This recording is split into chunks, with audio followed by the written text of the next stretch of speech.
ರಾಯಚೂರಿನಲ್ಲಿ ನಿರಂತರ ಮಳೆಗೆ ಮುಳುಗಡೆಯಾದ ಹಳ್ಳದ ಸೇತುವೆ ಮೇಲೆ ಹಳ್ಳ ಹರಿಯುತ್ತಿದ್ದರೂ ಬೈಕ್ ಚಲಾಯಿಸಿ ದುಸ್ಸಾಹಸ. ಸೇತುವೆ ಮೇಲೆ ಗುಂಡಿ ಇರೋದು ಗೊತ್ತಾಗದೆ ಹಳ್ಳದಲ್ಲಿ ಬಿದ್ದ ಬೈಕ್ ಸವಾರ. ಬೈಕ್ ಸಮೇತ ಹಳ್ಳದಲ್ಲಿ ಬಿದ್ದು ಪ್ರಾಣ ಭಯದಲ್ಲಿ ಪೇಚಾಡಿದ ಬೈಕ್ ಸವಾರ. ರಾಯಚೂರು ಜಿಲ್ಲೆ ಮಾನ್ವಿ ತಾಲೂಕು ದೋತರಬಂಡಿ ಬಳಿ ಘಟನೆ. ಹಳ್ಳದಲ್ಲಿ ಕೊಚ್ಚಿ ಹೋಗ್ತಿದ್ದ ಬೈಕ್ ಸವಾರ ಮೌನೇಶ್ನನ್ನ ರಕ್ಷಿಸಿದ ಸ್ಥಳೀಯರು. ಜೆಸಿಬಿ ಮೂಲಕ ಬೈಕ್ ಸವಾರ ಮೌನೇಶ್ನನ್ನ ರಕ್ಷಿಸಿದ ಸ್ಥಳೀಯರು. ಇದಕ್ಕೂ ಮುನ್ನ ಇದೇ ಸೇತುವೆ ಮೇಲೆ ಹೋಗೋ ದುಸ್ಸಾಹದಲ್ಲಿ ಸ್ಕಿಡ್ ಆಗಿದ್ದ ಬೇರೊಂದು ಬೈಕ್.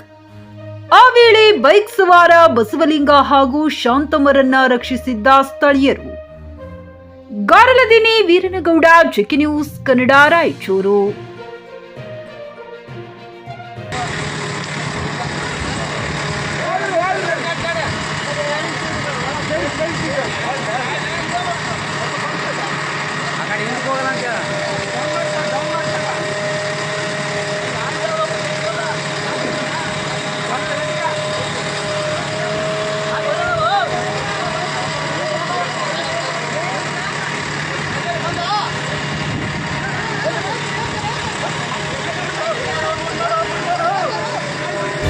ಜೆಕೆ ನ್ಯೂಸ್ ಕನ್ನಡ, ಇದು ಭ್ರಷ್ಟರ ಪಾಲಿಗೆ ಸಿಂಹ ಸ್ವಪ್ನ.